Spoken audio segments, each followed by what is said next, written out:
Assalamualaikum warahmatullahi wabarakatuh.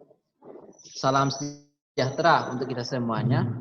Izinkan kami dari Teknik Geologi Universitas Jambi menyampaikan presentasi poster yang berjudul Penentuan Zona Mineralisasi pada Epithermal Low Sulfidation melalui kepenurusan fen dan alterasi hidrotermal di daerah Mangku Alam, Kecamatan Cimanggu, Kabupaten Pandeglang, Provinsi Banten.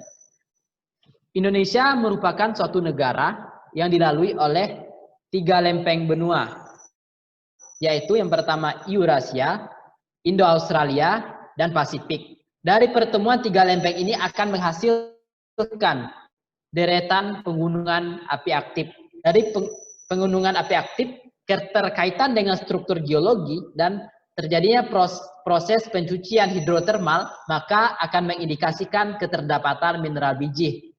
Yang perlu kita ketahui juga, yaitu di daerah penelitian berada pada daerah Gunung Api Honje, di daerah Pandeglang. Nah, Pandeglang ini sendiri merupakan daerah busur magmatik Sunda hingga Banda. Daerah ini merupakan daerah transisi daripada sesar geser lateral yang berarah barat laut yang dipengaruhi oleh sesar Sumatera sampai kompresi berorientasi timur ke barat daripada Pulau Jawa. Itu berdasarkan penelitian yang dilakukan oleh Engels pada tahun 2002. Nah, menurut Sudana dan Sentosa pada tahun 1992 menyatakan bahwa struktur geologi yang berada di daerah penelitian yaitu berarah barat laut sampai barat daya. Nah, struktur tersebut diduga ada hubungannya dengan zona Greben di daerah Krakatau, selatan Sunda yang merupakan depresi kegiatan gunung api dengan adanya tipe vulkanisme yang dengan mineralisasi yang sangat baik untuk dikaji dan dipelajari. Nah, yang seperti kita ketahui bahwa daerah Krakatau dan juga terdapatnya vulkanisme dan juga vulkanisme Honje dan juga keterdapatan struktur geologi. Dari struktur geologi adanya sumber panas dari vulkanisme, maka terjadilah proses hidrotermal. Nah, dari proses hidrotermal akan mencuci batuan-batuan atau akan merubah batuan-batuan yang ada di sekitarnya dan terbentuklah mineral-mineral yang sangat melimpah. Nah, hal inilah yang melatar belakangi daripada penelitian kali ini. Nah, selanjutnya yaitu yang kita ketahui, metode yang dilakukan pada penelitian kali ini, untuk metode sendiri, itu dilakukan 2 pendekatan. Yang pertama, pendekatan di lapangan. Yang kedua, pendekatan di laboratorium. Untuk pendekatan di lapangan, dilakukan pemetaan secara langsung dan pemetaan secara detail di daerah Mangku Alam. Yaitu kegiatan pemetaan sistem tali kompas dan juga didukung oleh adanya pengamatan litologi yang ada di lapangan dan diikuti pengamatan alterasi serta struktur geologi yang ada di daerah penelitian. Nah, selanjutnya setelah kegiatan lapangan dilanjutkan kegiatan laboratorium, yaitu pengamatan petrografi, pengamatan mineralografi, dan pengamatan inklusi fluida sebagai landasan letak dan kedalaman dari proses pembentukan urat kuarsa yang ada di daerah penelitian. Nah, selanjutnya yang kita ketahui bahwa hasil daripada penelitian yang kami lakukan di daerah Pandeglang, daerah Mangku Alam terutama, yaitu dapat kita ketahui di daerah ini berdasarkan hasil yang diketahui, litologi yang terdapat di daerah penelitian itu adanya tuf. Nah, namun sebelum kita masuk ke hasil, perlu kita ketahui juga untuk fisiografi di daerah penelitian, yaitu adanya zona kubah atau pegunungan pada depresi tengah. Hal inilah yang melatar belakangi proses mineralisasi yang terjadi di daerah penelitian, yaitu berdasarkan Pambelem tahun 1949, membagi fisiografi daerah Jawa Barat. Di daerah penelitian, fisiografinya yaitu zona kubah dan pegunungan pada zona depresi tengah. Adanya kubah daerah intrusi dan keterdapatan daerah depresi atau dipengaruhi oleh struktur regional. Hal inilah yang melatar belakangi mengapa dari daerah Banten hingga di daerah perusahaan dari Banten hingga Pongkor, itu keterdapatan mineralisasi emasnya sangat melimpah. Sudah diketahui dan dieksplorasi oleh salah satu perusahaan milik negara, yaitu Antam. Nah, stratigrafi di daerah penelitian, yaitu berdasarkan Sudana dan Sentosa pada tahun 1992, di daerah penelitian yaitu berada pada formasi Honje. Formasi Honje ini sendiri tersusun atas adanya batuan, semuanya produk batuan beku dan keterdapatan kayu yang terkersikkan. Nah, yang ditemukan di lapangan yaitu adanya batuan tuf lapili, tuf halus, tuf lapili, breksi terbagi atas dua, breksi monomik, breksi polimik, dan juga andesit.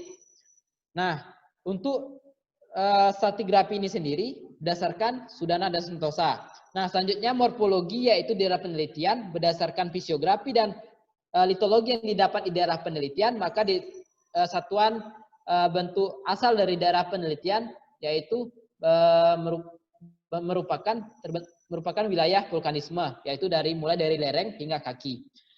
Nah, struktur geologi daerah penelitian dipengaruhi oleh 3 pola. Adanya pola Jawa, pola Sumatera, dan pola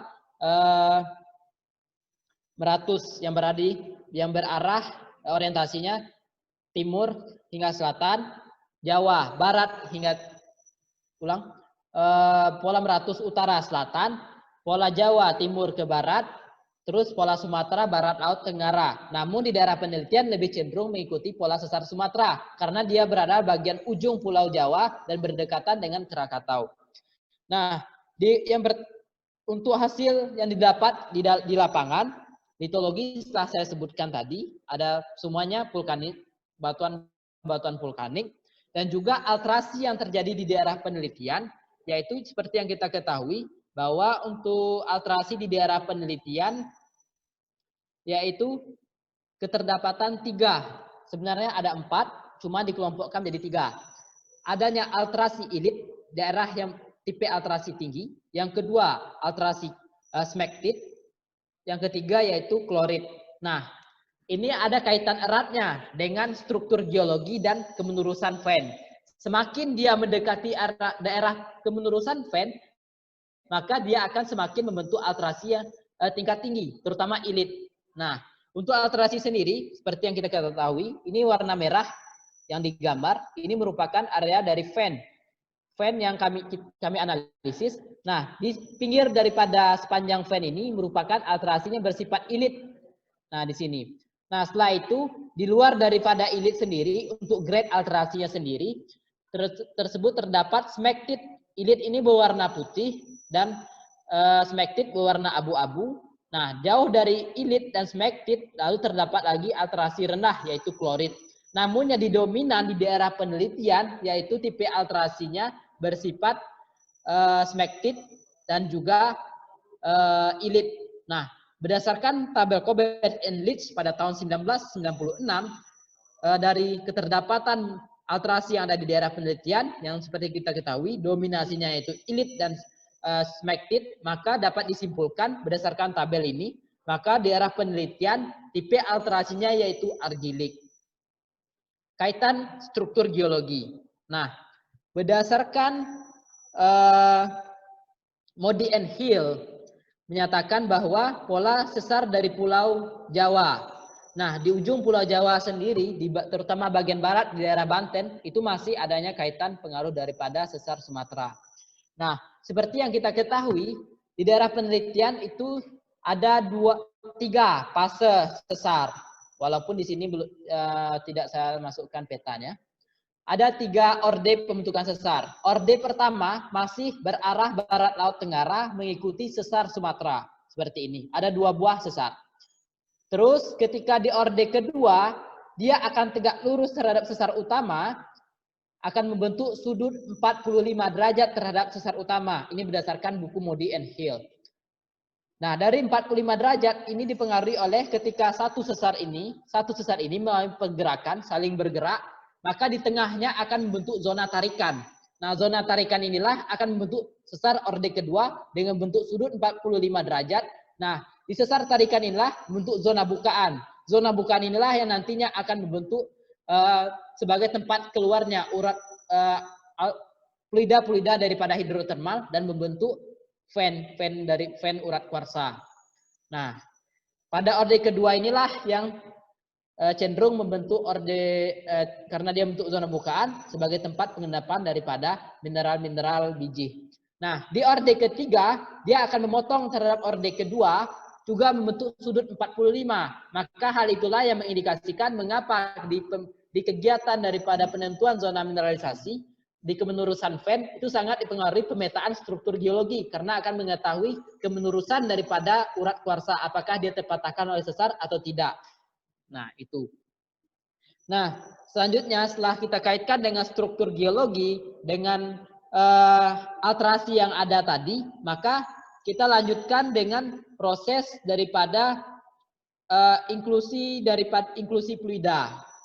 Inklusi fluida merupakan suatu analisis terhadap urat-urat kuarsa atau vein-vein yang mana diketahui untuk mengetahui yang pertama paleodepthnya, salinitas, tekanan pembentukan, dan juga zona mineralisasinya.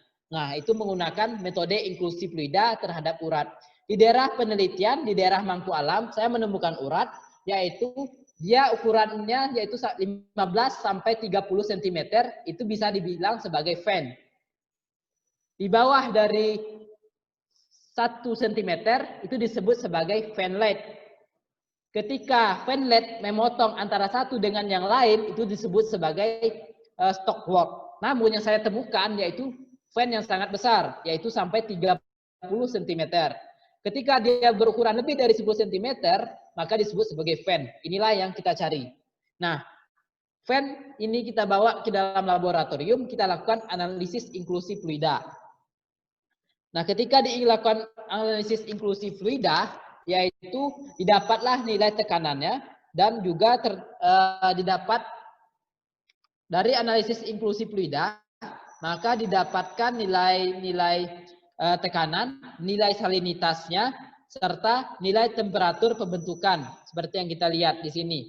Nah, ketika nilai-nilai dari saya mengambil sebanyak 9 vein, ini salah satu contoh daripada hal dari yang saya analisis inklusi fluidanya, yaitu bulatan-bulatan ini di daerah penelitian saya, yaitu di pada veinnya itu mengandung 2 fase. Yang pertama yaitu ada fase gas dan ada fase liquid. Nah, yang ini salah satunya yang dapat kita lihat yaitu di daerah sini dia lebih cenderung terdapat 2 buah, yaitu adanya bulatan besar dan adanya terdapat bulatan kecil di dalamnya. Berarti mengindikasikan keterdapatan 2 fase, adanya fase gas dan fase liquid. Yang di luarnya sebagai fase liquidnya, di dalamnya sebagai fase gasnya atau gelembung daripada gasnya. Nah, setelah kita ketahui ini ya, maka kita lakukan analisis beku maksimum dan titik didih maksimum. Nah, dari hasil beku maksimum, titik didih maksimum, maka kita ketahui nilai tekanannya sama temperatur salinitasnya. Dari nilai salinitas dan tekanannya kita ketahui, maka dapat kita ketahui di plotting dalam tabel ini, maka didapatkan nilai-nilai daripada daerah penelitian itu berada pada zona epithermal yang berwarna kuning. Ini merupakan zona-zona wilayah epithermal. Dia lebih cenderung semuanya masuk ke dalam ini, dari plottingnya masuk daerah epithermal. Nah, berarti sudah mendukung bahwa di daerah penelitian merupakan daerah yang berada pada epithermal. Nah, selanjutnya lagi kita lakukan.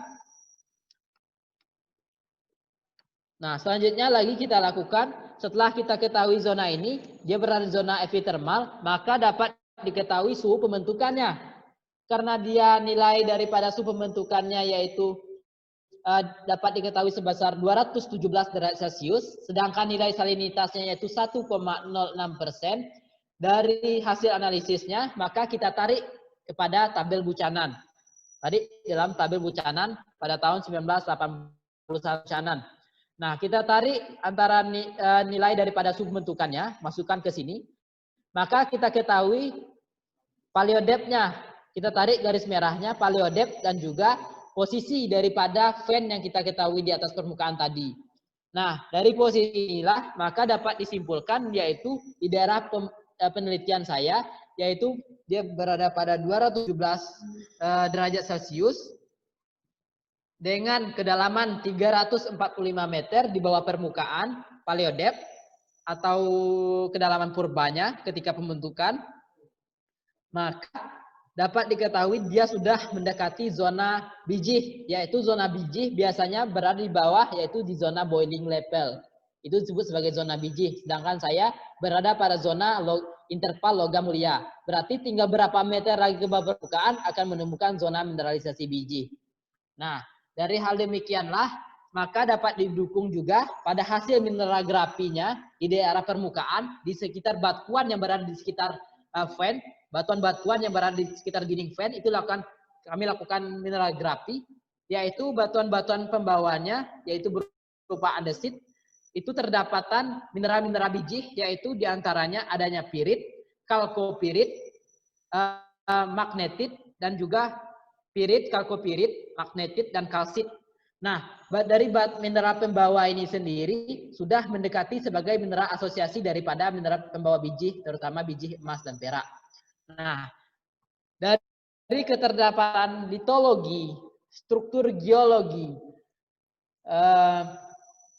analisis inklusi fluida, kemenurusan fan-nya, keterdapatan kedalaman paleodepth, serta suhu pembentukan dan sistem yang terjadi di daerah penelitian, sistem epithermal yang terjadi di daerah penelitian, maka dapat kita simpulkan pada result yaitu di daerah penelitian yang kita lakukan, kesimpulannya di area penelitian berdasarkan hasil pemetaan geologi di daerah penelitian, maka dapat diketahui bahwa daerah penelitian berdasarkan analisis laboratorium, yaitu yang pertama adanya andesit, ini analisis dari tabel analisis petrografinya, adanya andesit.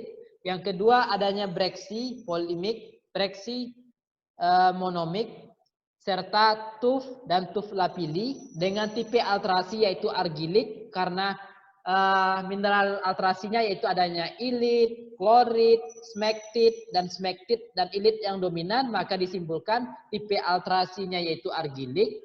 Nah, selanjutnya kemenurusan fan di area penelitian sangat dipengaruhi oleh struktur geologi. Pembentukan fan yaitu berada pada orde kedua dengan arah barat laut tenggara serta mengalami pergeseran akibat adanya orde ketiga memotong orde kedua dengan sudut 30 derajat terhadap orde kedua dengan pergerakan menganan. Nah, selanjutnya alterasi batuan yang ditemukan yaitu dengan tipe argilik dengan analisis inklusi fluida terhadap fan atau urat, maka dapat disimpulkan yaitu di daerah penelitian berada pada sistem epithermal sulfidarnah 1. Yang kedua, suhu pembentukan dari fan itu sendiri yaitu 217 derajat Celcius dengan kedalaman 345 meter di bawah permukaan dan berada pada zona interval logam mulia. Berdasarkan hasil analisis inklusi fluida dikaitkan dengan tabel Buchanan, ditarik garis lurus yaitu interval logam mulia. Ketika kita berbicara interval logam mulia yaitu zona pembawa daripada mineral biji, ditarik di bawah permukaan berdasarkan tabel ini, di bawah permukaan akan mendekati zona boiling level. Zona boiling level merupakan zona mineralisasi emas yang sangat masif. Karena mengapa dibilang sangat masif? Karena sifat daripada fan-nya yaitu bersifat bandit, dia perlapisan. Dari perlapisan disitulah pengendapan daripada emas sendiri, yaitu di zona boiling level, zona pengayaan daripada mineral emas dan perak. Berarti di daerah penelitian tinggal berapa meter lagi di bawah permukaan akan menemukan zona boiling level atau mendekati zona mineralisasi. Nah, berdasarkan judul yang kami angkat di atas yaitu penentuan zona mineralisasi pada sistem epithermal, maka disimpulkan bahwa di daerah penelitian berada pada sistem epithermal low sulfidation berdasarkan hasil pemetaan analisis laboratorium, yaitu berada pada sistem low sulfidation atau sulfidarnah dan juga berada pada di daerah zona interval logam mulia dan mendekati zona boiling level. Saya kira demikian yang dapat saya sampaikan. Kami sampaikan dari tim Teknik Geologi Universitas Jambi. Sekiranya terdapat kata-kata kami yang salah, kami mohon maaf. Kami akhiri dengan wabillahi taufik wal hidayah. Wassalamualaikum warahmatullahi wabarakatuh.